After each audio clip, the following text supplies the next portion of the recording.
Miarabantsika rehetra amin'ity aliny alahady fa telo amby roapolo ny volana desambra ity ato amin'ny fandarana mahery ianao amin'izao alina izao misatra anao mbola misafidina TV mo amin'izao androany izao araky ny ahitantsika azy dia manokana ny fandarantsika androany efa mifarana ny taona fety ihany koa ny andro rehefa farany taona ohatr'izao anao dia manomboka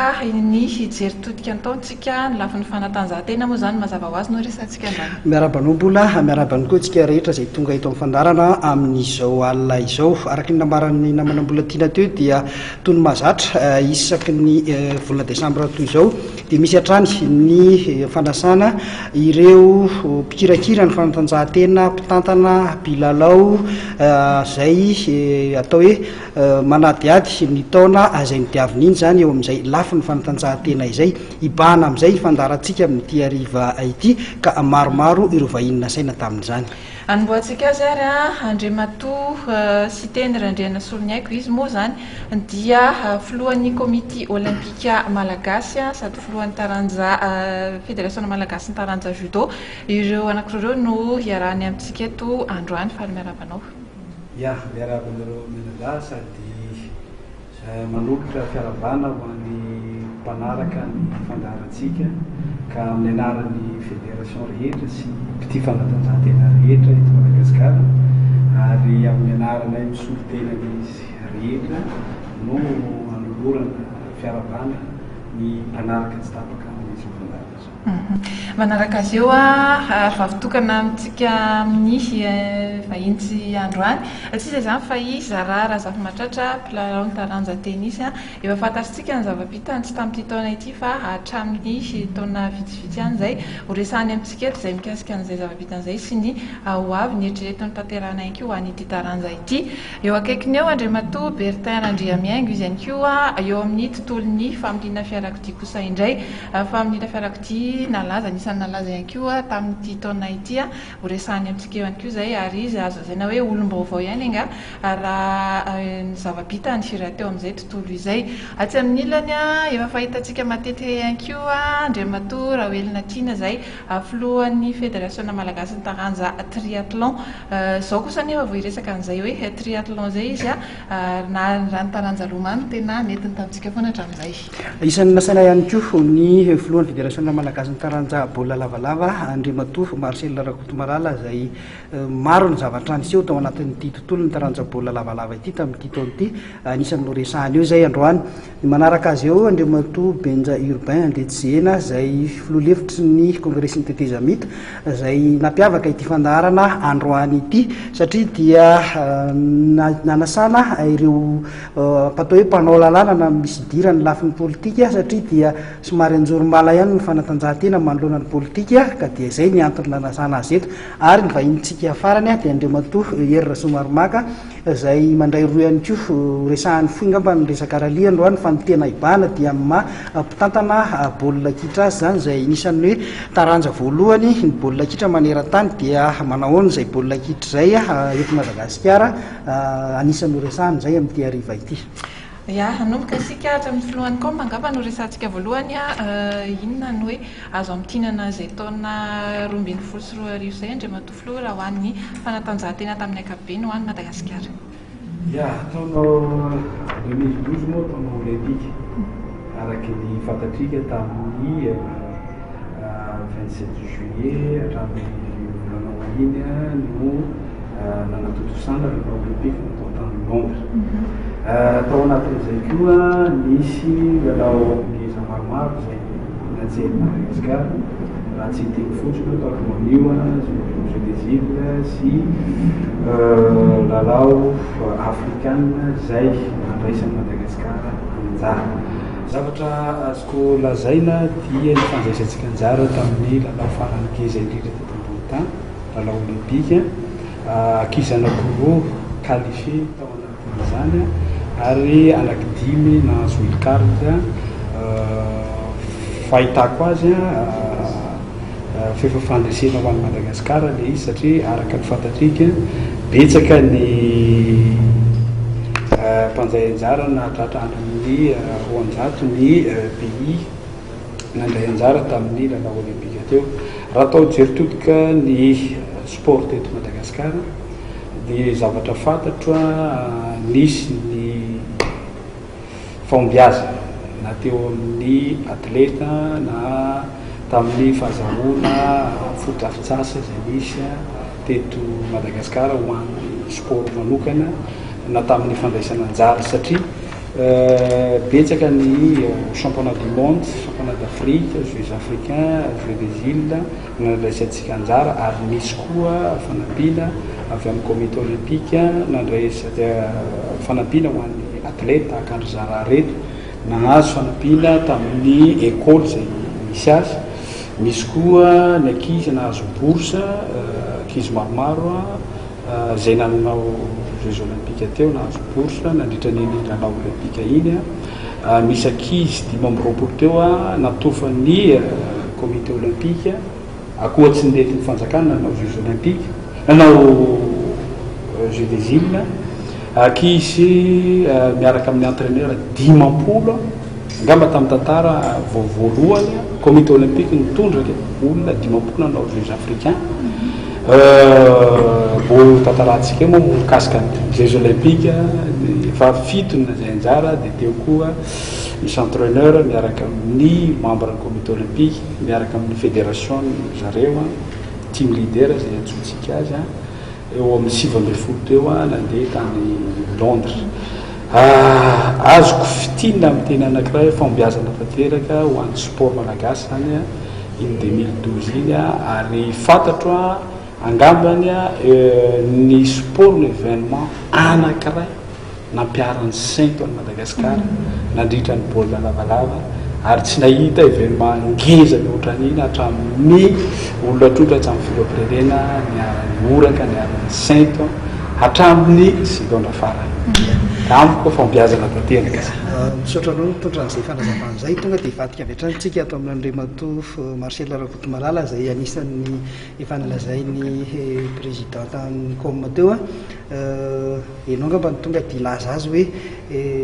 inona no toany tena hoe nisongadina zany na dia efa fantatra azy zany ary anisan'ny nahazo kianja vaovao nareo tonga dia toizako ny fanontaniana hoe inona zany ny zava-baovao mety iova inona no ety ny kianja vaovao io ho an'ny tontolo ny taranja baolina lavalava. Ya raha ohatra angamba tonga dia trisiko ny tenin'ny filohan'ny com teo niarany aintsika zany teto lalao lehibe teto Madagasikara tamin'ity taona 2012 ty zany dia ny CAN zay nanamboarantsika ny Coupe d'Afrique teo amin'ny groupe 1B zany hoe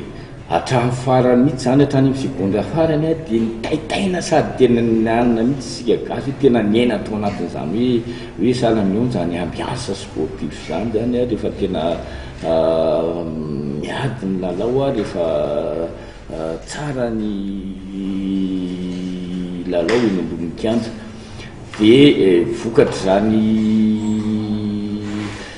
fandreseny zany akoatran'io koa moa dia nisy ihany koa ny fandresena hafa zany zay azon'ny Maquis Junior champion d'Afrique ihany koa tany Zimbabwe no natao ny Maquis Junior torak'izay ihany koa ny Kadia champion ny tournoi international de l'Océan Indien. Eto ngamba dia tiako marihana kely hoe tsy ny équipe avy eto ny Océan Indien ihany no anatin'le tournoi ny Océan Indien fa tao ny Afrique du Sud dia France dia Kenya dia zareo nosy ary avy any Pasifika zany satria io zany tena efa presque mitovy amin'ireny tournoi international zay karakarain'ny RB reny tournoi international ny Océan Indien io dia ny vehivavy moa vice champion tamin'ny tournoi international de l'Océan Indien io. Raha jerena zany dia vokatr'ireo anina tsara reo zany no nahazahoany ny fédération malagasy ny kianja zay nomen'ny filohany tetezany mitazy io eny andotam-penakio noho izany zavatra tena hoe raha misy manome zavatra tsara anao zany dia zavatra anankiroa zavatra tokony ho ananina hoe mahay makasitraka sy mahay mamaly zay any zany hoe ina zany no valin'izay amin'ny tompolalaovana ho avy antaonina indrindra aloha dia eto a dia faly avy miteny amin'ny olona hoe ho atao eto amintsika indray a ny canne 2013 groupe A zay tafiditra ao anatin'ny champion d'Afrique moa mazava ho azy a sady éliminatoire ny coupe du monde 2015 zay atao any Angleterre zay aloha zany zavatra ray lehibe zany hoe iverina iaina ohatran'le tamin'ity 2010 zany i Zimbabwe a de Ouganda de Kenya de tsika mpametrano mazava ho azy de akoatran'izay zany a dia hoe satria nareo moa manontany hoe ahoana moa zany zavatra iandry ny kianja vaovao io io kianja vaovao io zany a no anaovana ny championnat national sy zay zavatra atao itotoerana fa ho an'ny match international dia tsy maintsy eo amikianja Bernamasinina satria tsy mazaka mitra ny 25 000 io maximum le kianja eny Lotapena zany ny bozaka zany a io moa zany a tsy maintsy a verenana io zany a ho mafazana bozaka le bozaka tsara tary izy loatra ny hitanay mban'ny président koa matany Londres reny a misy tena bozaka tena hoe afafy izy a ary izay no nampanantenain'ny filohan'ny tetezamita zany a am'le izy zany hoe tsy azo ilarovana io raha ny tena izy a raha tsy afaka 4 mois zany hoe mety amintsika tsara satria manomboka ny saison après ny saison ny championnat zany après ny saison début zany afaka farany aminao ngamany aloha vitsy ianao le tamin'ny fametrahana le vato vezoro ny teny hoe tsy ho atokana rery ho an'ny rugbyste fa afaka manao azy dao mbola tena mitombona mihitsy zay fitenenan'izay satria io zavatra io zany a afaka ampiasain'ny foty tsara mihitsy io ary fanaraka mihitsy ary jery zay mban'ny foty hoe ahoana nanamboarana ny kianja Mahamasina io a ho tena kianja manara-penitra koa zany a azo anaovana match international mipelozany resahako a azo anaovana match international tena mendrika an'izany fa tsy ohatra n'ireny tamin'ity taonty na hatramin'izay reny zany fa hijery a ho jerena miaraka amin'ny commune ny foty a ny rugby a ary ny fitondram-panjakana hijery akaiky an'izay zavatra zay ary ny comma ivadika tsy andriamatofo tianareo olona remololitsika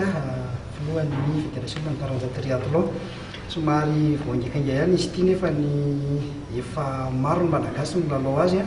a voaingana ihany koa no misy vaovao nampitainareo avy amin'ny fédération na ny hoe avy any makasitraka ary mahafantatra tsara ny fisinina eto Madagasikara ny an'io fédération na iresapirenena indona moa zany no tena antony hoe safidina ndreo matao tianareo olona nakany amin'izay taranja triathlon zay a dia mitondra n'io eto Madagasikara sy ny ohatrotry ny ahoana moa zany ho an'ny olona tsy mahalala hoe inona tsara moa le triathlon zany na dia elo matetika ihany ary misaotra anao nametraka an'izay fantaniana zay mana tokoa aloha tena koa nandritra ny 20 taona 20 taona nitondra ny fédération ny Lomano dia ny taona moa mandroso foana dia mba nitazy zavatra fa hoe inona no azo atao ny azakazaka moa ny tena dia nanao bisiketa indraindray isaky ny lahady a dia toa moa zany le sosikevitra ny namana hoe magnino tsika raha mba manao triathlon izay zany ny fiangany dia zay taranja anankiray zay fatao tamin'ny taona 4 tamin'ny volana aogosta tao zany a vao nahazo efankasitrahana ofisialy zany hoe miainga tavy amin'ny agrément ny ministère moa zany tamin'ny volana octobre neken'ny international triathlon union fédération internationale moa zahay a ary vo tamin'ny herinandro ambony zany a no sady lany ny tena koa zany ny trésorier ny confédération africaine de triathlon na ny african triathlon union zay vokatra le atao hoe fampatokisana zany a napetraky ny tontolon'ny triathlon amin'ny tenanay ataoko hoe tenanay fa tsy zare fa ny zasy ny ekipako ny na dia hoe telo taona moa zany telo volana zany vo mipetraka amin'ny fomba ofisialy efa maro dia maro aloha ny compétition zany zay efa nataonay antetoatoerana maresany dia efa misy 7 ny fifanana zay natao na teny Tananarivo zany na teny Mantasoa zany na teny Tomasina na teny Mahajanga Vatomandry sisa sy ny sisa dia ankoatran'izay fa nandray anjara zay indroa tamin'ny tompondakin'ny Afrique championnat d'Afrique tamin'ny herintaona tamin'ny volana mars atao zay nandray anjara indray tamin'ny championnat d'Afrique zay nitanterana tany Maurice fa 7 moa ny malagasy tamin'izay fotoana izay. Ankoatran'izay moa zany misy fifanany resa-pirenena maromaro ihany nandraisanay anjara na dia resaka fotsiny hoe la réunion zay atrehanay fa isan-taona mihitsy aza nanomboka tamin'ny taona 2004 ny atao hoe ny résultat zay misy satria fifanana no foana moa zany fa tsy maintsy jerena ihany ny tambonay aloha dia tompondaky any Afrika aloha farafatarany afaka 2 taona na 3 taona amin'ity taranjay ity. Ina moa mahatonga anay teny an'izay na dia hoe fandresena tany la réunion aza zay azony Roger Andrinambiny izy moa sady mpiazakazaka cycliste moa zany ny tena no anisan'ny hoe mamilomano koa ary miazakazaka izy somary avolenta ihany koa izany nandresy ary to hoe lavitra mihitsy zany tany la réunion ary vo tamin'ny lahatao zany nisy ny championnat de Maurice tany Maurice moa zany tao dia nibata fandresena indray koa malagasy amin'ny taranjo sady voalohany no faharoa ary le voalohany moa zany tsy Roger Andrinambiny izy faharoa tamin'izay fa olona hafa indray zany i Joacha zay fantatra amin'ny taranja marathon moa zany tena afantarana azy no mibatany fandresena. Raha ny tany vitany tamin'izany no mijerena dia tafiditra ao anatin'ny 20 premiers mondiaux i Joacha. Roger koa zany mbola tafiditra ao anatin'izay zavazay ka zay ny tambonay moa zany dia hoe afaka 2 taona na 3 taona any dia ny bata fandresena eto Afrika aloha amin'ny taranja triathlon sy duathlon. Adiny po zany fa efa napetraka koa fatahina ina ity triathlon ity moa zany dia ny atao hoe épreuve combinée misy ny lomano misy miazakazaka bicyclette dia misy miazakazaka tongotra. Izy io tsy voafetra hoe ho an'olona tena hoe fa atleta zany atleta avolenta moa zany fa atao hoe olona moyen na amin'ny resaka lomano zany na resaka bicyclette na resaka hazakazaka rehefa ampiarahana ro taranja telo roa dia mety tafakatra voalohany. Resaka momba ny Joachin tsy champion de Madagascar koa fa i Prosper tsy soa champion de Madagascar no taranja marathon io nefa any amin'ny triathlon zany izy satria fahaizany bicyclette moa zany dia afaka miavaka izy zay mahatonga anazy mibatany fandresena. Farany angapany Zara izy voalohany ihany koa zany tonga teto amintsika afaka afitinao kely ve hoe manao ohatran'izao misy anao any amin'ny Afrique du Sud any parcours-nao dia tao anatiny atao hoe taona satria elaela ianao zay tsy teto tanindrazana. Efa 10 taona moa za zany tany Afrique du Sud dia 10 tokony taona farany andehanako any fa noho ny résultat nataoko tamin'ny 2012 dia nomendrareo chance anankiray amazo Bouchard indray amin'ny 2013 zany. Et ouais, je suis championne d'Afrique, ça fait deux ans successifs zany za. Et tamin'ity taona nanao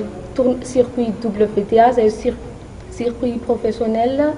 zay ahitana ny Roger Federer sy ireo mpanao tennis avy indrindra.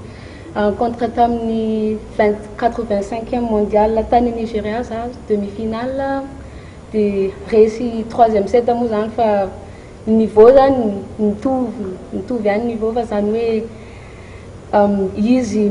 manao tournoi betsaka kokoa sady compétition mafy kokoa no ny tournoi ataoko zany. Ianao hoe ny Afrique du Sud io sady mianatra sa milalao tennis mianatra amin'ny tennis fotsiny ilay tena ataonao amin'ilay centre mihitsy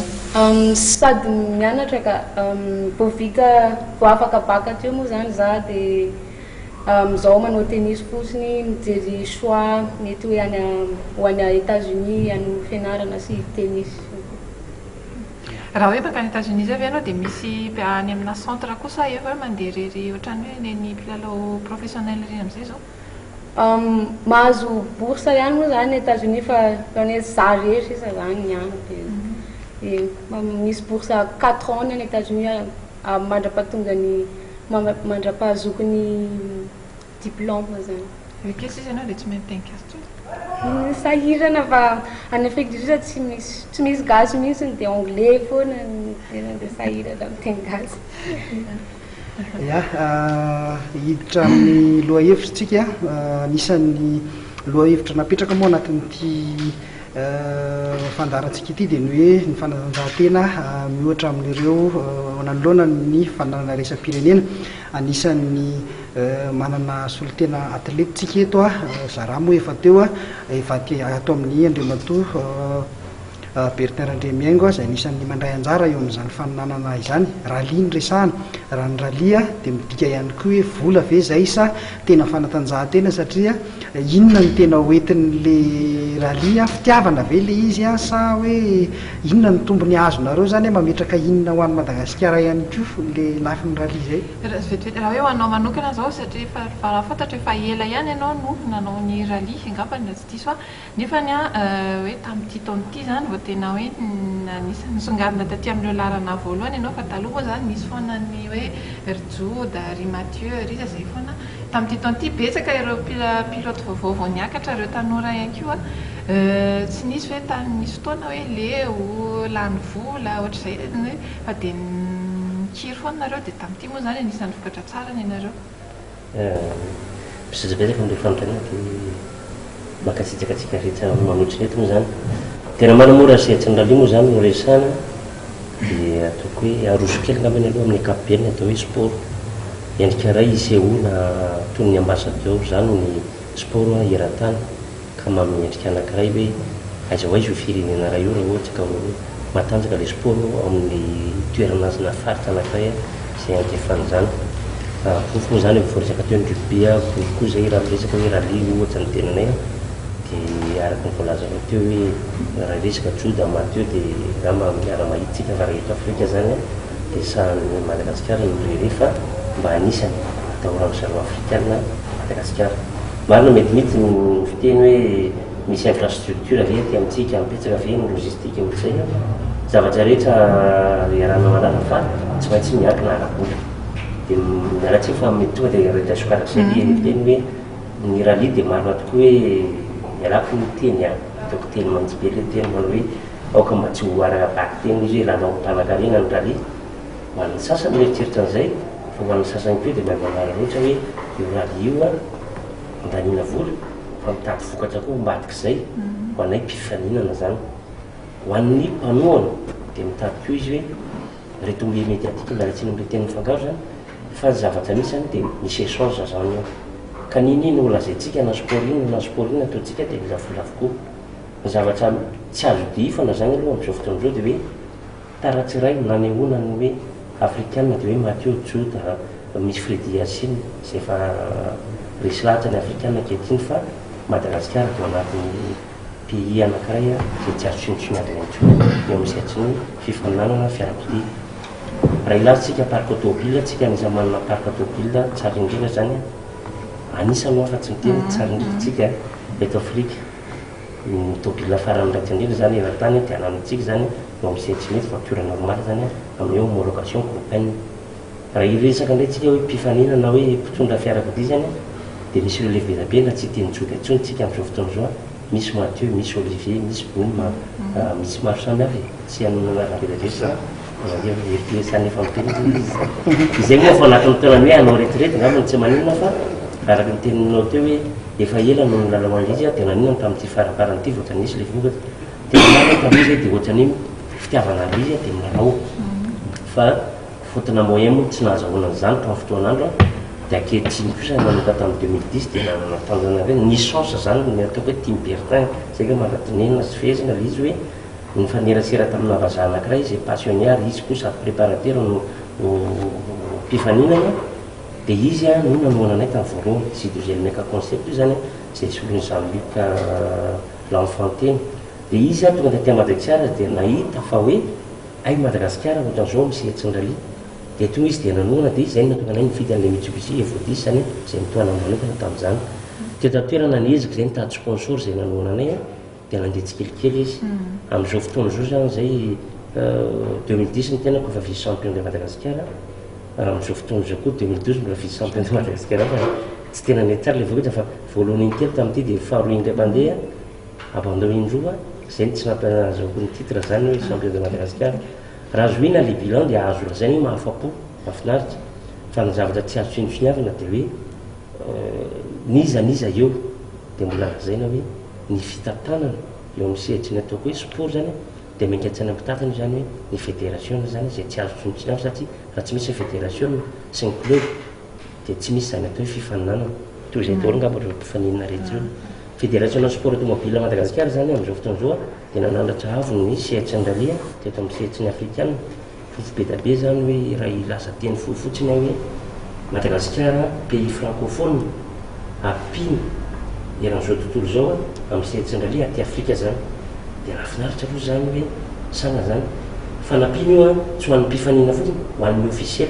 zay misy hoe formation de formateur mety ho an'ny officiel zany andeha hanao officiel any ivelany tombontsoa lehibe zany mahazo Madagasikara efa mahazo subvention sady amin'izao fotoan'izao manelanela zay tsy tantara be ndetany zay fa aloha à la discrétion ny fédération sport automobile zay fa tiako viana fotiny hoe sehatry ray ilazana fotiny zay hoe ambassadeur zany tsika eo amin'ny sehatry zay fa aloha raha miresaky tsika hoe Team Bertin raha atao anatin'ny lotoana zay no ny ilazana fa hoe groupe zay dia noho hoe mety eo fa azoanain'ilay tomobily fa niezaka koa zany zay hoe tanora no entinay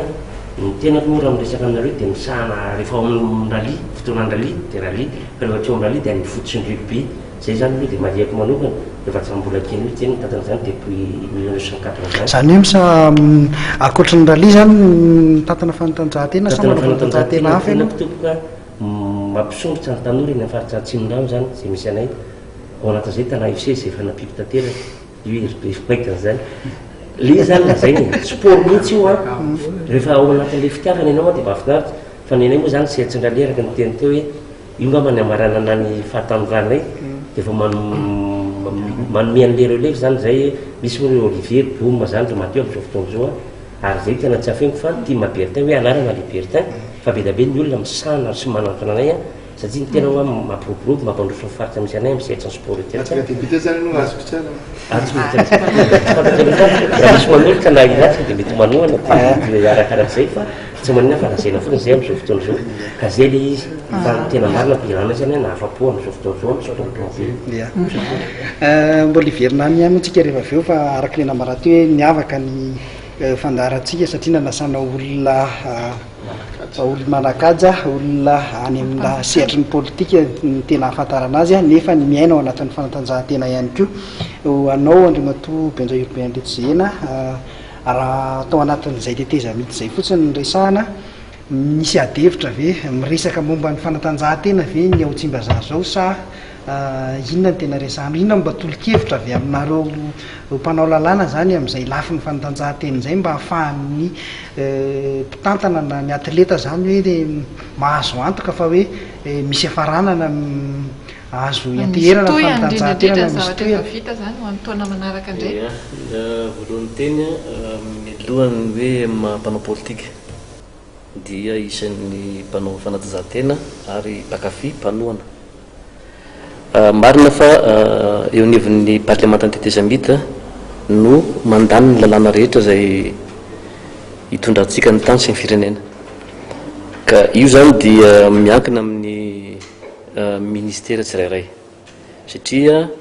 ny ministera zany dia mifandray amin'ny fédération ary raha misy ny volan-dalàna avy any amin'ny ministera ohatra ministera amin'ny fanatanjahantena ka mila ny fandaninay eo anivon'ny parlemanta dia angamba tsy misalasala zay satria ny tena ao anatin'izany sehatra ny tontolo ny fanatanjahantena zany dia vonona ny fanometanana kanefa kosa misy ny atao hoe tolo-dalàna zany hoe raha misy ny volavolan-kevitra avy aty amin'ny fédération ka alefa mivantana any amin'ny parlement dia azonay atao zany tonga dia mandefa n'le volavolan-dalàna le tolo-dalàna hodinina eo anivon'ny congrès tetezamita na filakevitra ambony tetezamita ka antiako atongavana dia tokony ho isy ihany zany ny fijerevana akaikiny zay hoe fomba fandanina na fanolorana lalàna eo anivon'ny parlemanta zay fa ny azonay ambary zany dia vonony izay satria matoa napetraka amin'ny toerana io na dia hoe tetezamita dia afaka ifanometanana satria matonao mahafantatra fa zava-dehibe eto amin'ny firenena ny fanatanjahantena dia vonony izay ny ifanometanana aminareo eo anivon'ny fédération indrindra moa ny eo amin'ny com ny ahoana ny ahafahana ampivoatra bebe kokoa ny lafin'ny fanatanjahantena eto Madagasikara efa misy ihany ny ezaka ataon'ny fitondrana tetezamita iarahantsika malala fa reny fanamboarana fotodrafitrasa be dehibe ho fanampina ny tanora mpanao fanatanjahantena dia zava-dehibe satria ny firenena iray zany dia mifampiankina bebe kokoa milafy ny fanatanjahantena. Raha mandroso ny fanatanjahantena dia mivoatra ho azy ny firenena, ka aminay zany a dia tokony hifanometanana. Voaresaka moa ny taranja rugby teo, nitondra avo ny fanevan'i Madagasikara, eo koa ny lafin'ny tennis mitondra avo ny fanevan'i Madagasikara. Ka io zany dia mila toe-tsaina aloha voalohany indrindra amboarina, na ny mpitantana na ny mpanao fanatanjahantena mila miova ny toe-tsaina ary mila ny fiarah-mientany rehetra. Ohatran'izay ngamba ny fahitako ny fahombiazan'ny rugby teto Madagasikara, satria hatrany amin'ny mpilohan'ny tetezam-bita dia niditra ny sehatra tanteraka ary nanaraka ny vahoaka nanona ny lafin'ny rugby dia hita ny fahombiazana. Zay zany zany tokony hojerevana mba alain-taka amin'ny fédération na sasany. Nisy fihetsika izay a somary la tsy hoe mitoraka voninkazo anareo avy any amin'ny faritra vatovavy fitovinany iny mahakasika n'ilay mpanao kickboxing izay atao hoe anisan'ny efa malaza manerana amin'izao tontolo izao satria hiditra eo amin'ny sehatry ny combat professionnel izy a manomboka amin'ny taona 2024 iny a Nigaël ny tiako resahana eto a nareo tany amin'iny faritra Manakary iny lasa nampihetsika zavatra maro tany amin'iny faritra iny ny fahazahoan'ilay zalany io aiza ho aiza zany fahitanareo an'izay hoe tokony miainga avy any amin'ny faritra ve sa miainga eto Antananarivo ihany a ahoana zany ny politika ahafahana mamoaka atleta ohatr'ireny? Ianao ndray azafady, ianao ndray mpaneva ny teny hoe mila raha manao manokana dia hoe anaingy an'ireo mpandrarany amin'ny faritra misy anay a anohana ny atleta satria izay tsy ampy amin'izao fotoana izao a nisy akony ve izay matoa zany a Nigaël azo an'izao fanoana izao ary hiditra amin'ny sehatra lalindalako io amin'ny saison manaraka iny. Amin'ny faritra zay ny Nigaël zany hoe amin'ny faritra vatovavy fitovinany dia raha ohatra hoe tantaran'ny kickboxing jerena dia ataony ny poirana zany dia io koa zany a io faritra io dia tany ketsan'ny kickboxing satria ankoatra ny ma hoe Nigaël zay nipoitra avy amin'io faritra io a dia ny entraîneur national anankiroa ao amin'ny kickboxing dia nipoitra avy amin'ny faritra vatovavy fitovinany. Marina fa ohatran'ny hoe sarosarotra ny fanohanana fanatanjahantena amin'izao fotoana izao satria mila vola araka ny voalazany tsirairay, tsy vitan'olona irery io fa ny fiarah-mientany rehetra. Zay moa dia efa nanao antsoavo teo anivon'ny mpandrara indrindra ao amin'ny faritra vatovavy fitovinany dia manao ny andraikiny ihany koa ny faritra ao ny lehibe ny faritra sy ny ekipany a indrindra moa tamin'ny fandraisana ny championnat national ny kickboxing tao Manakara dia niaran'ny salahy zany rehetra tamin'ny fanatotosanany zany a championnat national zany satria zava-dehibe ny toerana misy ny Nigaël amin'izao fotoana izao a amin'ny sehatra iraisam-pirenena. Ka raha izahay avy eo amin'ny faritra indray no miravoravo tanana dia lasa kivy ny atleta, ka izay zany dia nataonay niezaka rehetra mba tsy hakivy an'zareo amin'ny fanampiana fa tsy mahavita zay zavatra zay fa tsy maintsy misy ny fiarah-mientana indrindrandrindra amin'ny fitondram-panjakana. Tena hitanareo zany hoe nisy akony tamin'ny tanora tany amin'ny faritra vatovavy. Tena nisy akony. Tena nisy akony satria lasa tena hoe natsapa-tena zany ny mpanao fanatanjahantena tao amin'ny kickboxing fa hoe tsy irery a amin'io taranja io fa betsaka ny ray aman-dreny ny fanometanana na ny parlementaire na ny membre ny gouvernement indrindra ny eo anivon'ny faritra samy mitondra ny anjara birikiny indrindra tamin'ny fanatotosana ny championnat national ny kickboxing tao Manakara. Ya, verina foana tamintsika teo ilay teny hoe fahombiazana hivadika tsy amin'ny baolina kitra tsika aiza hoe izay hoe teny hoe fahombiazana izay raha oharina amin'ny baolina kitra teto amintsika tamin'ity taona 2024 ty. Tonga dia toizako ihany manapy amin'ny fanontaniam-bola hoe ianao zao anatin'izay ilay baolina kitra zay a mitantana club zany hoe ilay mitantana club zay tena mafy be mihitsy mila zavatra ngeza be ny vokatra nefany a tena hitanao hoe mitovitovy amin'ilay fandaniana ataonao ve a fandanja ve zany ny vokatra sy ny zavatra lany ao anatin'ilay izy. ny fanatanjahantena eto amintsika raha ohatra ianao ka heritreritra aloha hoe anampy a dia heritreritra vokatra eo ny eo dia zava-poana aloha zany zavatra ho amin'ny fanatanjahantena rehetrarehetra io zao iprofo zara io a efa firy taona 5 taona efa ela izy nanao tena izy a misy vokana izy a 3 taona 2 taona taoriana fa raha ohatra ka hoe indrindra fa ny baolina kitra raha mieritreritra hoe ny anampy androany dia izy vokany tamity ny transformation zao no resako eto fi champion de Madagascar izy tamitaty a nisy indrikely tsy na champion de Madagascar azy ary miarabany adema fa izy ny champion zay koa le io zay koa ny baolina kitra na ny sport rehetrarehetra na ny raliara dia misy ihany koa le hoe manambitana kely zany amin'ny ralia ary na ny baolina kitra ohatra zany dia raha ianao aloha ny eritreritra hoe nampy ny sport anankiray ka eritreritra vokany eo ny eo dia tsy misy ary io moa ka mifampiankina io a amin'le taranja toananao a sy le mpanohana ny olana koa ne dia avy aty ampitantany misy manohana ohatra tena vonany anohana ary betsaka teto Madagasikara fa niala daholo izy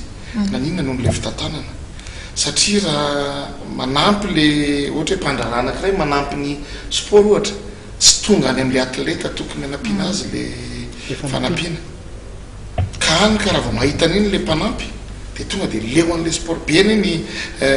mpanohana arabola mpanohana mihitsy ny zany hoe baolina kitra zany hatramin'izay fa ny olana rehefa nytaninao izy akehitriny ahoana dia zay nanampy a dia nikazay mihitsy mila hovaina koa le olona tantana ty fanatanjahantena ty a olona tokony tena mampiseho fitiavana zany fa tsy ao ny hitadiavana vola fa tena nen'le olona mpitantana reo mpitantana daholo reo fa nenazy ary mivoaka zay ny tena takiny fanatanjahantena to Madagasikara fa raha vao misy hoe dongo tapany dia andoherana avy eo tsy mety ohatra mitana formation zao za zao mifaniriky reo joueur reo ary misy mijery mba hilalao any ivelany ka raha misy olona vidy zany na ho an'le joueur dia mba le zay zavatra zay mba hoentina anampina n'le tavajanony fa tsy hoe zay vola azo amin'izay a anonerako an'le vola efa lano raha vao manao an'izay zany dia tsy androso le sport zay ny tena hoe mila ezaka maro mihitsy zany eo amin'le mpitantana aloha mba hiverenany reny mpanohana rehetrarehetra reny président koa magnapa ny ahoana ny afaka inona ny afaka ilazana an'izay hoe mandositra tsy hoe mandositra moa zany fa miala ny mpitantana tiako teneneny koa zay mpitantana zay mpanohan'izay azafady a raha mijery ny ralia zao ohatra mijery ny fiara mpanamora anankiray ianao a maromaro ny anarana orinasa sy ny rehetrarehetra misoratra eo maninona fanatanjahantena hafa tsy misy an'izany maninona tsy tonga any amin'ireo taranja hafa ireo mihitsy ireo mpanohana hafa ireo sady efa miditra ihany koa tsika eo amin'le aloha hevitra amin'izay hoe ny fanatanjahantena malagasy sy ny manoloana fanina ny raisam-pirenena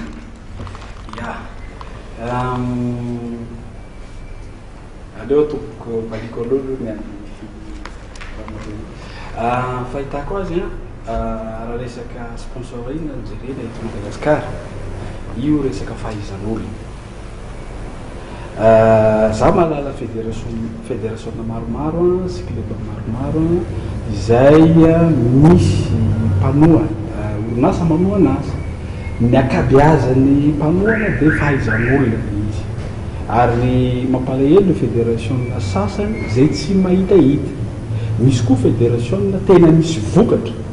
raha tsy teny fotsiny ary telo médaille de bronze champion du monde iny fa hitanao tsy dia marisika le olona manohana azy satria le io zany sport eny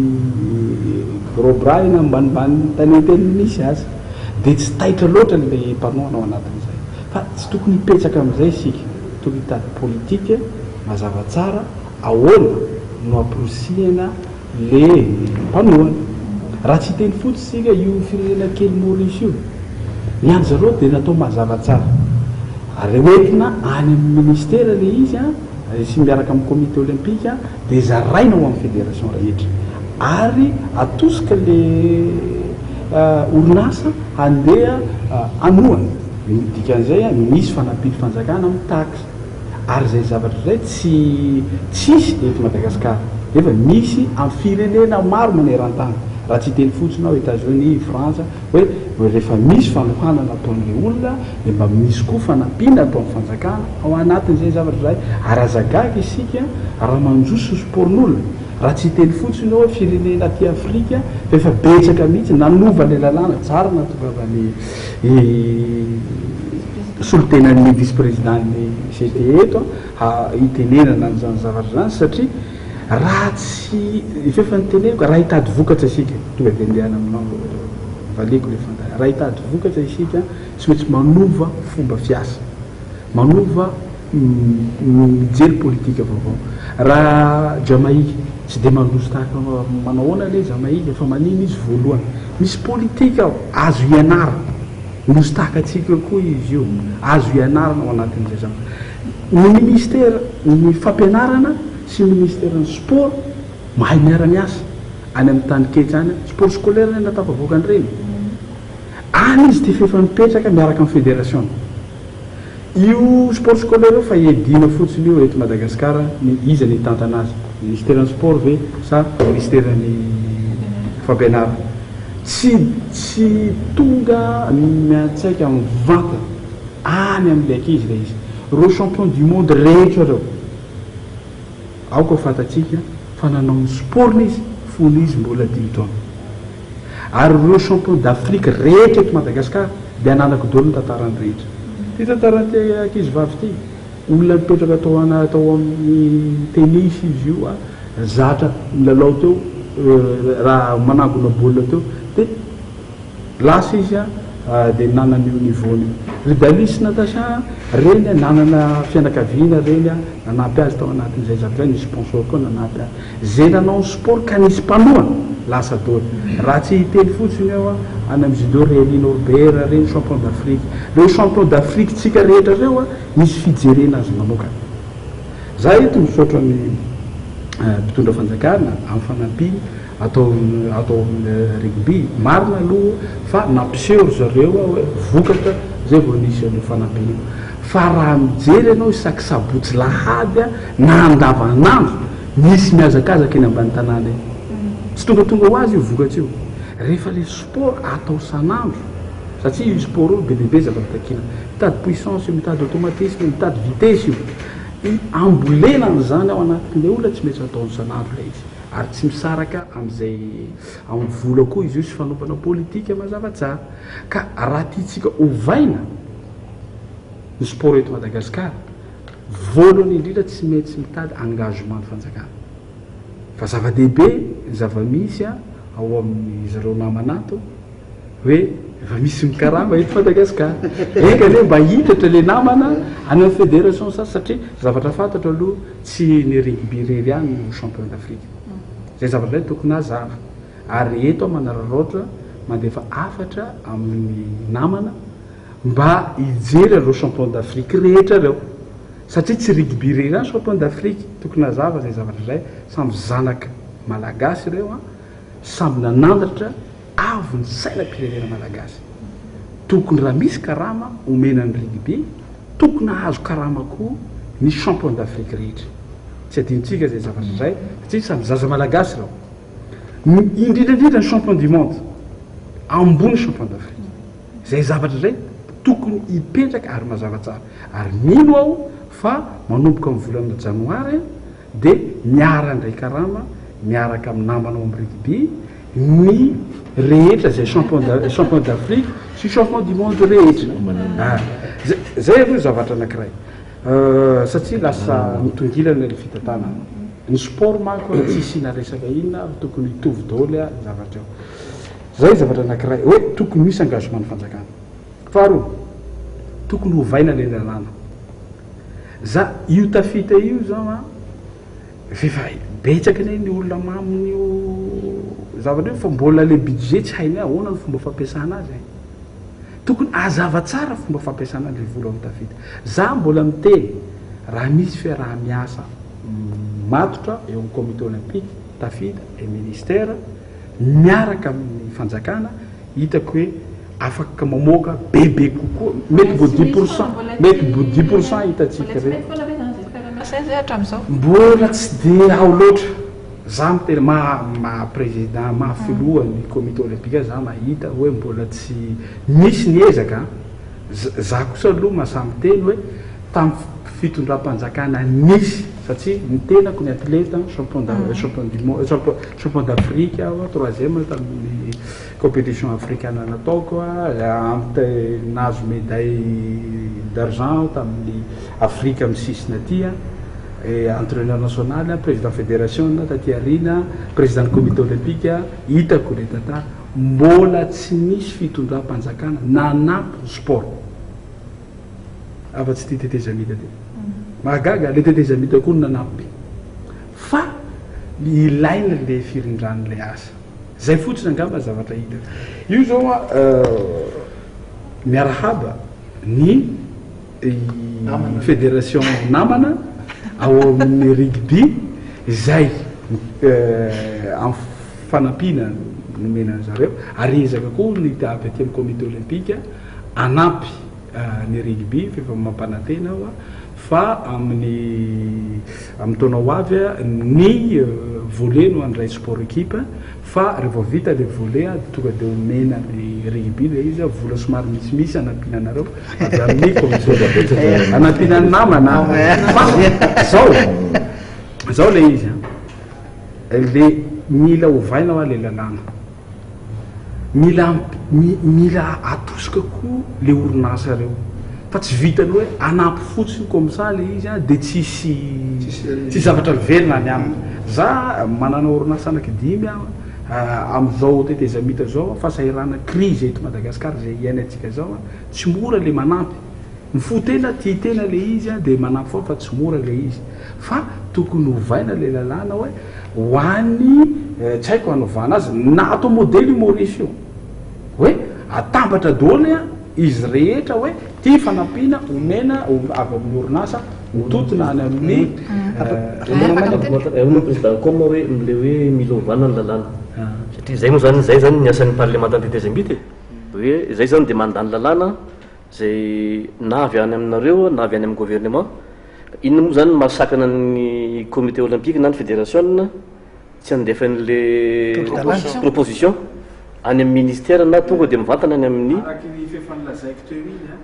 za io mbola ny athlète fefa fantatry daholo ny tantara atao fefa nisy nalefa ary tsy mivoaka foana io zavatra eo nisy koa zao politique ny sport natao satria andrasany misy an'le tery am'le kabariny filohan'ny fahefanany tetezamita tery amin'ny anina zao misy an'le hoe atsangany eto amitsika ny académie sportif anomanana ny athlète rehetrarehetra zay atrika zay fanana iraisam-pirenena tsy efa mamaly zay zavatra rehetraretinao zay ve sady matoizakely amin'ny zara ihany le satria anao nyresaka fanoanana fanampiana raha hoan'ny zara manokana ve zao tafapakatany aminao ve zay le nisy an'izay hoe fanoana zay natonga anao am'izao toerana zao nisy olona nanohana anao ve zany sa hoe ahoana ny natonga anao tam'le izy zany zao tamin'ny eritaona moa zany président comme nanohana kely ana de ny fédération efa nanohana izy de ny fédération moa zany ndraindray zareo mameby sy ny namany fa ny hitako any ivelany zany raha niveau sy ny namany de mitovy daholo fa zareo ny fanjakana zareo manohana anjareo ka hatramin'ny farany mihitsy ny place moa zany mila j'ai besoin un peu plus avy any amin'ny fanjakana moa zany raha ohatra ka te ho tafita lavitra kokoa noho izao zavatra ataoko ivadika atongapitrika aloha atao amin'ny andriamato tiany raha oelona andriambololona manoloana an'izay hoe faninanana eo amin'ny sehatra iraisam-pirenena sy ny fanatanjahantena malagasy efa nambaranao teo ihany ny vokatra azonareo raha hoantsika zany mieritreritra ny hoe tena andeha lavitra tsika manana olona betsaka amin'io ve tsika de inona ny politika mazava tena ahafahana manao neto amintsika satria le izy raha le taranja telo raha ny atao hoe ny azakazaka tongotra sy ny bisikileta aloha zany de mety hoe manana ny fotodrafitrasa tena afaka anaovana an'izay ntsika fa eo amin'ny lomano zany somary sahirany tsika nefa tsy maintsy mifameny izy telo sady raha reo olona ntian'ny président teo rehetra teo zany hoe efa ijoasain atao amin'ny atletisme roger amin'ny bisikileta olona zany hoe tika teny hoe efa olona efa teo daholo reo aiza hoaiza kosa zany rehefa miakatra vaovao nefany a nareo fédération tsy hoe vohitsangana fa vo anomboka zany a manana tanjona lavitra natao roa telo taona nefany a raha tsy tena hoe efa lehibe efa antsitra koa izy miraha lafa hoe efa teo efa elaela ihany izy zany ahoana ny atrehana an'izay raha maly an'izay fantanina zay toko hoe direct asa nahoaka manaraka tamin'ny herinandro mivitsivitsy lasa tomo zany dia nanomboka zay ny atao hoe aquathlon scolaire manote président comité olympique ny fanatanjahantena any amin'ny tanyketsa moa zany dia any amin'ny sekoly daholo aloha ny eviny ninino na azakazaka io na baolina kitro na resaka lomano dia any amin'ny scolaire foana zany fanomboan'izy io resaka aquathlon scolaire fotsiny zay zany dia fanatanteraka fahindroa zay ny voalohany tany Antsirabe vao tapabolana lasa tao any anankiray vao tamin'ny Larbito tao amin'ny lycée français moa zany ka ankizy latsaka ny folo taona ka hatrany amin'ny 20 taona zany hoe efa miditra cadet sy junior zany no faninana amin'izay fotoana zay ary tena ataoko hoe magaga zavatra efa nampozonay ihany tsy hoe resaka ankizy efa licencié na tamin'ny taranja azakazaka tongotra zany na plomano zany tena mandray anjara fa atao hoe ny 20 isanjato dia olona mbola tsy niditra atao anaty club zany fa atao hoe sportif du dimanche moa fiatsitsika anazy hoe milomanomano na miazakazaka natao fa nanandrana hoe inona ny atao hoe aquathlon zany atao hoe dingana voalohany zany amin'ny resaka triathlon manana tokoa aloha fa amin'izao fotoana zao toetrany hoe efa olona efa atao hoe bebe taona na dia hoe totsika hoe 20 taona zany mety bebe taona na tsy bebe taona aloha fa 20 na 20 taona zozo zay atao hoe triathlète atsika voalohany numéro 1 zany amin'izao fotoana zao mbo 20 taona monja to amin'ny taranja lomano zany tena mampiavaka anazy dia mivadika ty taranja triathlon ka nenay moa zany dia mazava hoe ny toerana amin'izao fotoana zao zany no taritana hoe mba azona zaro résultat zany na hoe deuxième carrière triathlon mety atao hoe première carrière na deuxième carrière ho an'ny athlète zany efa tonga tamin'ny avondrina na taranja azakazaka tongotra zany na cyclisme ohatra dia mitady deuxième carrière zany amin'ny fanatanjahantena dia afaka mitsofoka triathlon fa na dia zany aza efa mametraka zay amin'izao fotoana zao projet moa zany hoe aquathlon zany any ampianarana efa nanomboka zay ary izy fifananana atao hoe championnat national scolaire moa zany zay ho ataonay amin'ny volana voela ho avy zao anampiko an'izay kely fotsiny hoe misy fifanarahanay ary efa andalana zao hosiniavinay miaraka amin'ny fédération française de triathlon fametrahana ny atao hoe école de triathlon efa misy moa any nosy la réunion ary zareo ho avy aty amin'ny volana janvier zany miaraka aminao stage miaraka aminay dia ampiseho hoe ohatrao zany fitaritana ny ankizy kely tsy voatery hoe mpilomano nalaina tany amin'ny lomano na ampiazakazaka tongotra fa hoe olona vaovaovao zany hisandratra amin'ity taranja triathlon ity présidentvoatoraka any aminao foana le ana nefany betsaka mihitsy fahampanantenana efa betsaka ny azo tsy hoe betsaka moa zany fa nisy ny azo misy koa ny fahampanantenana anareo betsabe ngezangeza ihany défi anareo amin'ny taona ho avy andray antsaratsika toizaka any izy président hoe raisitsika ny vedinany tompondakeran-tany eo amin'ny sokady junior andray vola ny maki misy zavatra nakiroa mifanakaiky ireo zany zao ohatraotrany ahoana zany no fanomanana sy ny fomba fiasa ao anatin'izay zavatra nakiroa zay mety eo anatin'izay mihitsyketsana mantsy mifaninanana mety eo anatin'izay mihitsy ny natonga ny fitonam-panjakana hoe anao an'io zesty hoe karamaina ny joueur zany mba tena hifantoka tsara amin'le préparation satria zavatra roa lehibe tokoa reo zavatra reo dia hoe voalohany indrindra alohany sambany eo amin'ny tantara zany na taty Afrika akoatra ny Afrique du Sud zao no nandray an'izany hoe coupe du monde zany alohany ndrindrobe dia tsika zany zao no faharoa aty Afrika nandray an'izany coupe du monde zany na de junior ary fa izay zany zao dia fa zava-dehibe zany tokony voalohany indrindra tsika zany satria moa ny pays haute zany dia qualifié d'office tokony anana préparation zany farafaratsiny zany roa taona zany tokony préparation antsika zany mba hananatsika niveau tsika zany zao mieritreritry tsika hoe zao zao zany zao dia efa mieritreritry hoe champion du monde ny junior amin'io za personnellement no zany zany c'est un défi zany donc zany tsy maintsy amin'ny manomboka amin'ny janvier zany tonga de fa manomboka amin'ny préparation ndreo junior hiatrika ny coupe du monde reo de ohatran'izay ihany koa ny senior manomboka eo zany de efa mieritreritra koa hoe iona amin'ny Nouvelle-Zélande amin'ny 2015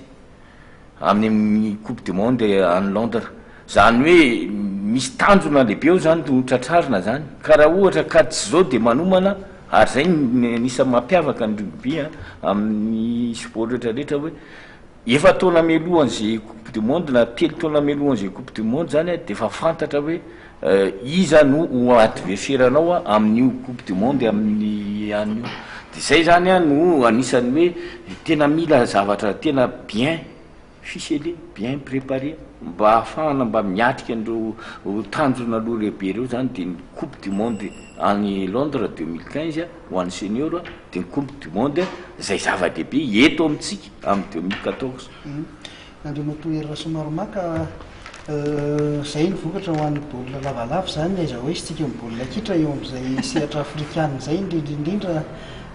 tamin'ny herintaona reo nolay anjara teo amin'ny fidonana faharonga mba no raraka no nyjanona azo atao hoe zany mandeha lavitra ny baolina kitra eto Afrika raha ohatra ka manana zava-misy satria andray ohatra kely aloha président satria hitanao le TCO any Boeny reny zao raha fahitako azy zany hoe tany amin'ny coupe de Madagascar moa zany afaka mandray anjara daholo rehetra ohatran'ny hoe ekipa niforona tao zany hoe ekipa ohatran'ny ekipa voafatina kely tao mahajanga tao reny zany no mitambatra de tonga de nahazo tompon-dà zany hoe raha manangana ekipa anankiray tena matanjaka ve zany tsika ohatra hoe nitana formation atsangana tena ekipa anankiray raha forcena ekipa anankiray tena mafy be mety ho tonga any farafarasiny manasadalana ve tsika ty Afrika ny sport zany de mila fanomanana foana ohatrany hoe TCO no champion Majanga tamin'ny Champions League izy ny tolo tena Majanga ny ohatrany tana formation resako eto tana formation zao de efa tram'izay nandraisako azy efa professionnel zany hoe reo zany mandray vola reo tana formation reo namany reo zany sorana sponsor mandray vola isam-bolany reo miara misakafo reo miara matory reo amina centre anankiray zay na tonga io zany tsisy vokatra tonga ho azy io fa tsy maintsy mila fanomanana io mbola tsy ampy le izy ary zay am'izao fotoana manao mijery joueur manao recrutement na joueur eran'ny Madagascar fa ny olana teto misehatra ny foot koa manko de le samy joueur teto Antananarivo teto ny fampangalangalatra teo de misy olana fa le zany afaka maka joueur any province miaka rehetra satria eto kokoa izy ny hita kokoa mbola zay aloha zavatra misy am'izao fotoana zao ary ny koma moa teo le niteny hoe tokony andray vola ny tsireny ihany no inona moa hoe tokony andray vola fa apetraka ny champion d'Afrique ohatra zany de apetraka aminao zany satria nao président com de tokony alefany fitondram-panjakana zany ny listan'le olona sy ny palmarès tokony zany de ataontsika hoe mahitsy le fanaovana azy satria izy efa nampanantena hoe atao de ny mbola manao fanjakana de aloha rarotina aloha fa zany miteny hoe resaka moyen any io mahavita an'izany tana formation de navita hoe vice champion de Madagascar tao anatin'le sehatra misy any ny olana satria le joueur koa tsy de mbola zatra loatra n'le hoe misy discipline ifezana azy de misy vokatra ohatrany tamin'ny Majanga zao mivoaka le joueur mbola korakora mihitsy le fitantanana tany ary anisan'ny hoe nandehanan'ny entraîneur satria tsy voafehy le joueur tazony tana formation 1 point azo ny tany Majanga pour des encelés taty nefa izy 9 points tsisy naresy anazy na de mana knapsa satria zay zany le voafehy le voafehy ka zay ny teneniko hoe io koa zany mila finiavana avany amin'ny athlète io na manampy ary ny sponsor na manao takinina ary ny président fédération ary zay eto manipiteny ohatrany misy manko mandeha ny amin'ny resaka hoe fédération sotra zany ny olona de hoe soloa ny président ny fédération ploa ny président com za zany tena miteny tsika mitantana club alohaloha tsika mampiseho hoe ohatrany ahoana de inona zatra takitsika any fédération fa raha mandroso ny ekipa tsirairay na joueur tsirairay mandroso azy ny miakatra ny avolentan'ny sport eto Madagascar fa ny atsika moa mahazo an'ity le hoe ahoana ina moa nidiran'ny président ny fédération amin'ny zavatra ataony amin'ny club ako ny tsy nain'inona ve ohatra tany Majanga nanao foana de dia zany dia hoe taxena zany ny fédération ka zay ny teneko hoe io zany mila isorana fanjakana ary arotiny izy am'izao tena arotina mihitsy hoe manampy fa io koa ny hoe marina ny tenin'ny filoha lefitra ny tetezamita tato hoe rehefa congrès tetezamita rehefa tena mety zay le izy hoe raha manampy ny fanjakana amin'ny sport lasa lavitra le firenena naray manko ataon'ny mpanao politika sy ny mpitondra fanjakana entina ino moa zany hoe sehosehoana rehefa metimety aminy hoe tafitany avany ohatra misy sport anakety iny daholo ny mpitondra fanjakana tonga eny amin'ny aéroport fa le izy zavatra ny tena marina dia misy fanomanana aloha ampina aloha le atleta atya ary zay zao ny tena hoe efa taona roa taona tena marina zany ary io araky ny tenin'ny président com teo tsy vitan'ny isan-kerinandro manao entraînement tana formation zao dia manao entraînement isan'andro san'andro anapiko kely zay an'izay ngamany marina mihitsy le hoe tena tokony ny any amin'ny club mihitsy ny tokony miezaka hoe mba natsara ny ana tsirairay raisy koa namantsy iary tafitro anatin'ny politika ny fédération ny rugby zany a hoan'ny eto nalamangasy eto Antananarivo zany tsy resaka quantité ntsony ny tedavina fa resaka qualité ny tiako lazaina dia zao hoe tokony nisy ohatrany hoe le any an-dafy reny zany ohatra hoe ampy anakay ohatra hoe au Madrid ohatra zany dia le meilleur joueur rehetrarehetra lasa ao anatin'le club anankiray a dia iny nitohanany olona rehetrarehetra eto amintsika azo anany hoe fokotany anankiray zany ataotsika commune anankiray zany tena misy équipe anankiray songadinao amitsehatra rehetrarehetra zany hoe io zany ze meilleur joueur ao anatin'le commune zany atambatra ao daholo tsy manimba n'le club asasany zany fa atao ohatrany hoe taniketsa le club asasany zay zany tena ny malagasy a dia mana-talenta amin'ny lafin'ny sport zany fa le fanampinina avy amin'ny fitondram-panjakana zany tena tsy ampy hatram'izay ka zao zany tetezamity efa manao ezaka io zany dia ny rina zany nitoizany zavatra ohatran'izao ary za mino fa raha mitoy io zany a dia mahazo setra avoavo kokoa zany ny lafin'ny sport eto Madagasikara dia avo azy ny vokatra zay zany zavatra ary izy ve tsy azo atao ohatrany hoe lalàna ohatra nareo mifanany lalàna hoe raha ohatra ka misy orinasa anankiray zao ao anatin'ny faritra anankiray mitrandraka ao dia mba misy hoe vola taxe na ohatr' zany mihitsy hoampandrosoana an'le sport eo amin'le faritra azo atao tsara ny manao hoe manova an'le lalàna satria mba ialana koa hoe raha miova ny mpitondra dia mijanona koa le zavatra fa rehefa eo zany le lalàna dia na iza mpitondra mifandimby eo dia eo foana le lalàna mikasiky n'le sport zany misy moa milaza fa hoe ohatra fotsiny be dia be ny teny aminay hoe mba tokony détaxena ny matériel sy ny ohatraohatrana zany hoe ka ny tipo tenenina zany a hoe tokony miainga avy aty amin'ny fédération sy ny comité olympique foana zany le izy hoe manova anareo zany le tolo-kevitra any amin'ny fitondram-panjakana dia ny any amin'ny gouvernement mandefa an'io any amin'ny parlement anjaranay zany mandany an'le hoe inona ny zavatra tokony azo atao ho fanampinina ny lafin'ny fanatanjahantena fifaliana ho anay aloha satria tamin'ny fionana voalohany miaraka tamin'ny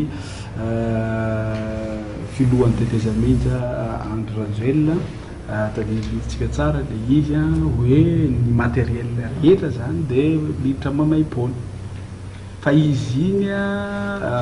marina fa décision avy amin'ny filohan'ny tetezamija fa tsy tanteraka tsara ny antony de zao misy matériel ny fédération maromaro mbola mihitsoko ao satria mbola misy lalàna tsy maintsy mandalo conseillerie maneny mandeha foana le magasinage ao dia anyle izy raha tsy hiteny fotsiny aho maha-président ny comité olympique mitondra 40 000 ballon ary fefa nanao teny aho tsy za mihitsy no izarany ao nalefako aloha 10 000 ballon ao ho an'ny foty dia andeha koa ny any 5 000 ballon ho an'ny rugby tonga dia mihitsoko ao izy hatram'izao nandefa vary ho an'ny sport scolaire satria anytanyketsa satria fédération rehetra andeha am'izay hidy tsy maintsy ampinay le ampiny comité olympique le sport scolaire mba andehana fédération rehetra hijery an'io tanyketsa ho atsaraina le izy hatram'izao mihitsy koa le vary mitondra indray koa vitamine avy any États-Unis hatramin'ny androany mihitsy koa le izy tena zavatra tena nampalahelo tsy vitany hoe tsy ampy ny fanampiany fanjakana tamina andraisantsika nandraisaka anjara tamin'ny jeux olympique fa ny akanjony ankizy zay nalefa avy any Londres dia mihitsy koa amin'ny aéroport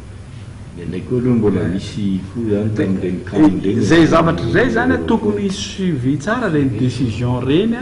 mba hipetsara zany zao hoe tsara ka mba zay mba hoe mba anaovan'ireo taritra ny onivon'ny parlementa satria zahay zany dia afaka mandala maso ny asan'ny exécutif ny asan'ny gouvernement zany hoe raha misy ny promesse présidentielle ka misy ny vato misakana dia afaka manao fanadidiny zay hoe aiza ny vato misakana ahafahana hoe fa tsika miroso fa tsy mety kosa hoe ny président miteny dia misy ny zavatra ohatran'izany ny zavatra mampalahelo ary mampiemitra ny fanatanjahantena zany tsy mampalahelo zahay aloha tonga dia efa niteny hoe les 30 000 ballons avy la hoany tsy ampidiry lentsy mamenatra satria le tsara am'izay koa ny tokony misy fanomanana dia melo zany hoe mety tokony atao ny fangatrana sy ny taratarasy rehetra aloha zay voalefa le fa ity manko zahay izao nanao an'izany fitondrana teteza mity izy ity fiarahana mitantana dia zay koa ny anisan'ny hoe mila fitandremana zany anatin'le zany zao mipetraka eo fotsiny nefa zany miteny fa raha mba mivoaka zany zavatra zany nampandrosy ny sport eto Madagasikara zany zavatra 40 000 ballons total 10 000 andrimato Bertin Randremiaingo manakambara venao am'izany zany hoe tsy dia mahakasika ny rally oatra zany resaka rehetra zany fa mahakasika kely ihany fa ny fahitanao an'izay hoe ny faninana ny fanatanjahantena malagasy manoloana ny faninanana amin'ny sehatra resam-pirenena sotrapetsaka le fantany manititika ny saina foana moa izy fa amin'ny ankapobeny izy efa voateny teo fa ohatrany hoe raha hoezahano fitinina dia samy anana ny etetapony avokoa ny association na fédération na ny com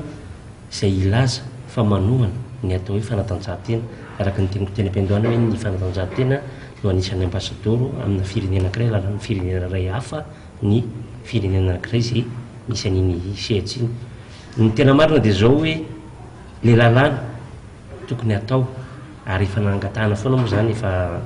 tamin'izay fitondrana nisy teo aloha sy ny ankehitriny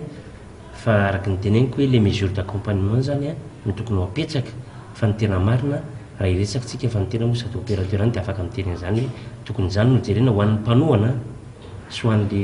hoe atleta zany raha hoe tokony toana izy hoe inona ny tokony ho atao eo anatin'ny fanjakana raha iresaka tsotsotra fotsiny zany eo amin'ny sehatry ny rally dia hoe raha ny rally no resako amin'ny sport automobile dia hoe zay ekipa fitaovana rehetrrehetra momba ny tomobile ka tena hoe fantatra fa professionnel olona tena manao an'le fifaninana marina dia asivy aloha zany ny franchise mba mangataka koa toerana hoe ezaka ho an'ny fitonam-panjakana hoe fanomezana toerana eto Madagasikara nge tsy misy akorina hoe ho an'ny mpanao rally zany hoe circuit anankiray mba ahafahana manazatsy misy any amiko eny misy any aminao fa hoe ho iranao taobe tsy mandovolana tsy mandovolana amin'ny erika manao fa hoe hitarina mihitsy zany zay mba hoe tena mba ho zavatra manara-penitra koa e ohatra ohatr'izay dia reny ohatra zany iverena kely resaka hoe toanina teo raha miresaka toanintsika zany zay société nampanohana manao an'le fifanampiana na manampy ny atleta reny dia tokony misy fifandaminana manokana na lalàna ahafana ny compenser reny tadidiko zay tany Afrika tamin'ny nanoan'andro joda tany Afrika dia ny société nanantona anay ny teny hoe ianareo nge raha anao ty Afrika afaka manao fa karakarao ny dossier anareo fa ianareo izy izy raha ohatra hoe aty Afrika ty Kenya zany resana ny anay ny société raha manaona sport anankiray dia defalikeny iny any amin'ny douane zay tokony any amin'ny fisika zany zay tokony alohany any amin'ny fanjakana zay zao ohatra anankiray zay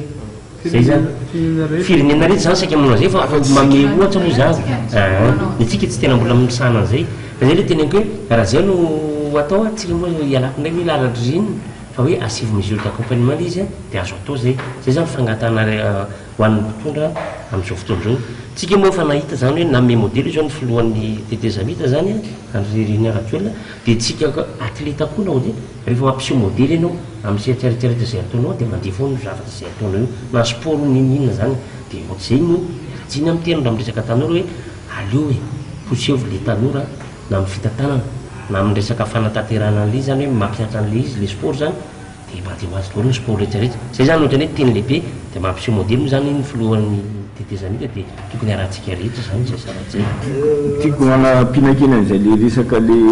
sponsor fiany zay ngambany a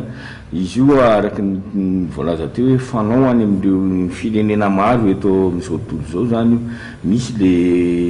tsy de mahen'le resaka fiscalité sy ana loatra fa misy le hoe taxe déductible zay asorona amin'ny resaka taxe sur chiffre d'affaires azo atao tsara zany a apetraka amin'ireo manampaizana mikasika an'izany a mame vahana andreo sponsor manampy ny fanatanjahantena zany hoe efa misy fomba zany a azo atao tsara anampiana n'ireo sponsor reo zany arakaraky ny zavatra ataony hoan'ny fanatanjahantena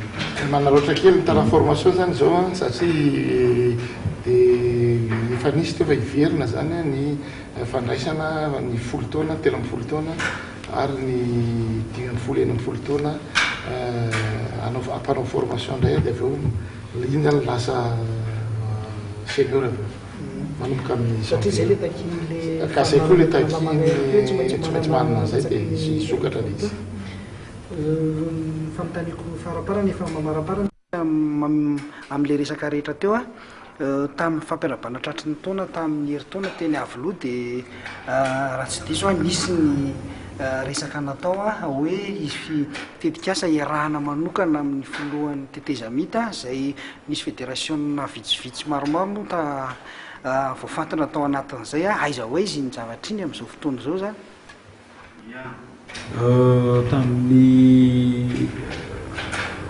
miteny moa ny filohan'ny tetezamita tamin'ny fotoana iny mitady olona anakienina fédération anakienina zany miara-miasa aminy mivantana zany a hikarakarana sport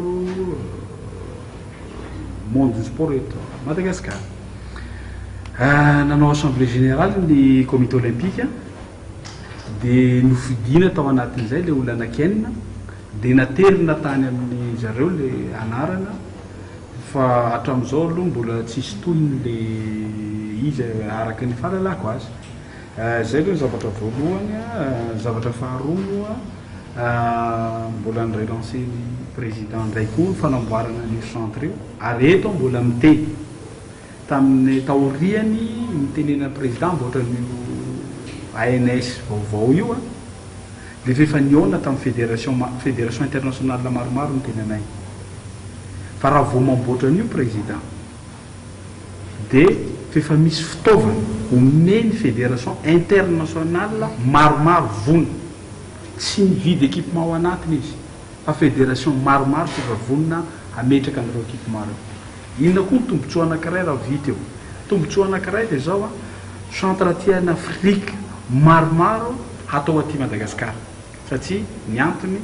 ny altitude atsika tsara climat aty afaka afahanjare athlète reo a mampiakatra le performance mbola volany malagasy zay zavatra zay efa niteneniko zay a tamin'izany nandeha tany Ambosoroatra miaraka amin'ny fédération maromaro eo satria raha vao vatany teneny iny a tonga dia niona amin'ny fédération maromaro zay tao anatin'izay zavatra zay zay manko ny antony izahay io a tena mangataka mihitsy ary mivavaka isan'andro vao ela velona anjarajoela satria ohatra mahafinaritra fiaraha-miasa amin'iny namana iny fa le zavatra kosa mila ifanarahana tsara miaraka amin'ny fédération rehetra mba irindra tsara le fiasa zany fa iny souci napetraky ny frera teo ny marina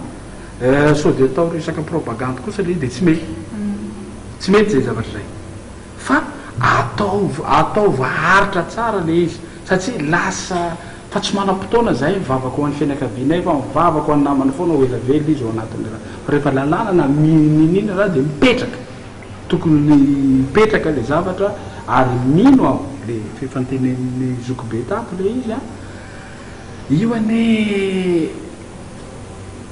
izany Drogba zany raha ihany manova firenena ray manontolo io zaho a mbola tsy mahita mitenena nareo mitadiavy événement hafa mandresan'io sport io mbola io ihany numéro 1 ary io ihany no arrange zao tontolo zao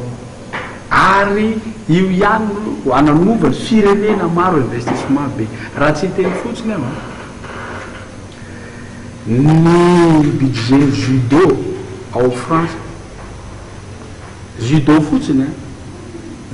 tsy alaina fanjakana fa zavatra tonga de efa mipetraka amizareo ao fotsiny 70 000 euros 70 millions euros maro ane zany le zavatra judo fotsiny le zavatra zay nefa champion du monde ry zareo tamin'ny Ryan médaille d'or ny zareo tamin'ny raha teo raisa ro hitatsika zay zavatra zay izy io a mila engagement fanjakana tanteraka fa mety ny ataony filohantetezami fa arindra le izy satria misy tompony o sport reo fédération reo ina moa no atao fédération zay zavatra zay tokony sady mamarana tsy mandeha so zay tsy fantatr'olo manko le izy io ny fanjakana no délégué aneo asy io any amin'ny fédération rehefa misy zavatra tao zay le ilaina fiaraha-miasa miaraka amin'ny fanjakana diniana miaraka le izy satria am'izay a mipetraka tsara ny fa le investissement misy tsisy tsasahy tentsika rehetra zao ary mbola veliko ary aveliko misaotra any filohan'ny tetezamita izay nampanadina karama ho an'ny maki Madagasikara ary mino aho fa isy vokatra mihoatra ny rena satria teo zareo tsy nampina ny profil zareo tsy de nanao ny fanampina satria ny sport le araka teneniko teo a tsy matoa nataony zareo 4 ans foana io cycle olympique io mila préparation efa taony io ary matetiky tsy maintsy miova foana le champion rehetra reny afaka efa taony ka eto am-pamaranana zany amin'ny anarana ny tontolon'ny sport eto Madagasikara na olympique io na tsy olympique io ary eto moa ao a milaza satria ny sport auto koa manomboka am'ty taony ty a fa reconnu ao fa tsy moto a auto comme hoe amin'ny anarany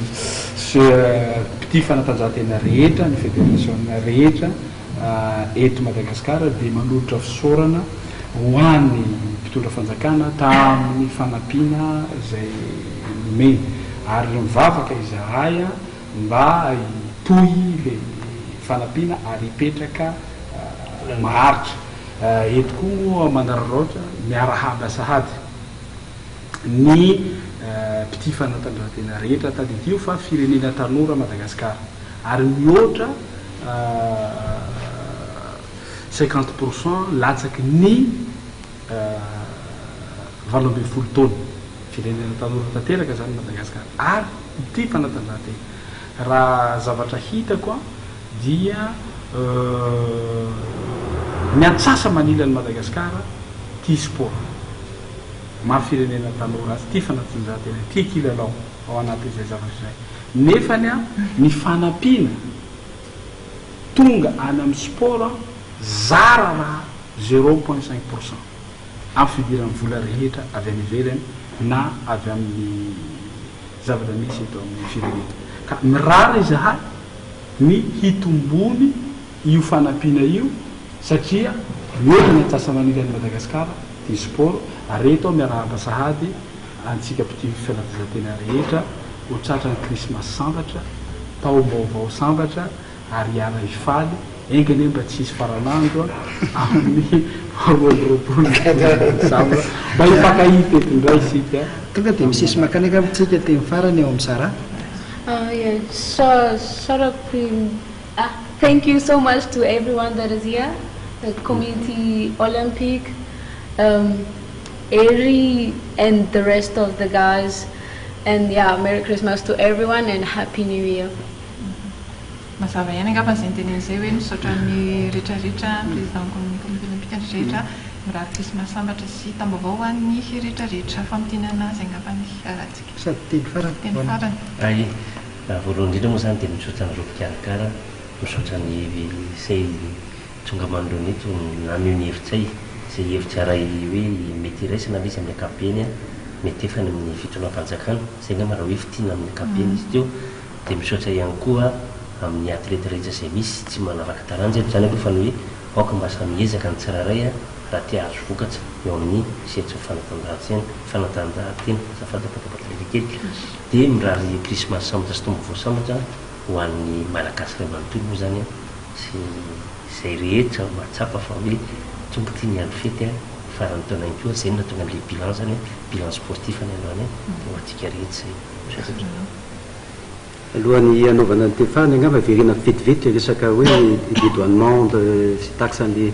matériel sportif atao io ange misy ny atao hoe convention de Florence zay signiaviny malagasy efa ela dia ela mihitsy convention de Florence io zay efa signiaviny manaraka zany ny lalàna malagasy ka le resaka hoe tsy tokony andoetra sy ny sisa ny matériel sportif ary matériel pédagogique moa ny fiatsonany zao azy keo dia io tsy faveur fa droit tokony hiatra le izy ka hoe maninona le izy misy sakatsakana zavatra fandray angamba zay zavatra zay fa io droit fa tsy faveur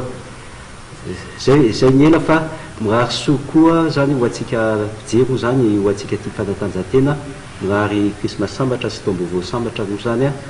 ho elavelona ny fanatanjahantena malagasy amin'ny taona 3 sy 4 arivo telo amby folo sy 4 arivo ary mirary soa koa zany ho an'ny namana mpanao rugby moa zany satria zareo zany anatrika atao hoe siansa goavana ihany koa zany dia mirary soa zany manohana anareo daholo na ny plomane na ny kazakazaka na ny mpanao zakaza bisiketa zany hoe triathlon zany manontolo zay président ny angambany alohan'ny anaovako ny teny farany dia misy afatra kely zany ho an'ny petit baolina lavalava sy ny mpilalao baolina lavalava mikasika n'ilay kianja mena teny notapenaka io zany eto dia miteny hoe mitovy any ny tsy manana sy ny tsy manaja zany hoe zava-dehibe menantsika io zany dia mba tokony ayakasitrakytsika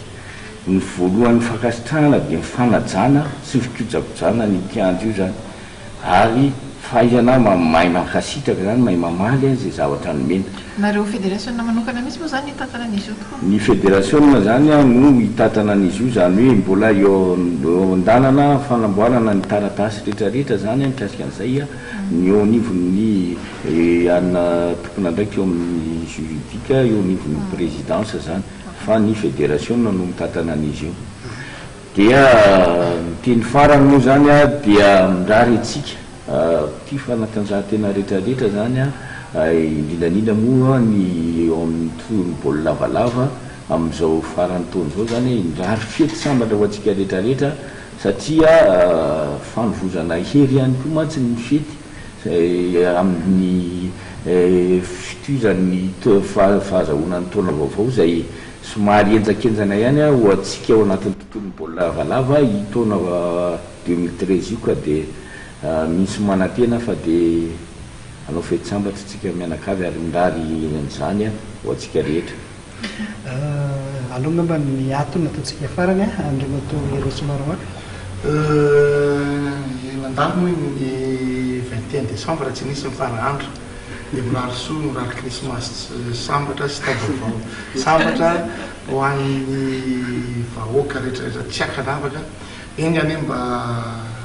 taona inao tao-pahasoavana ny malagasy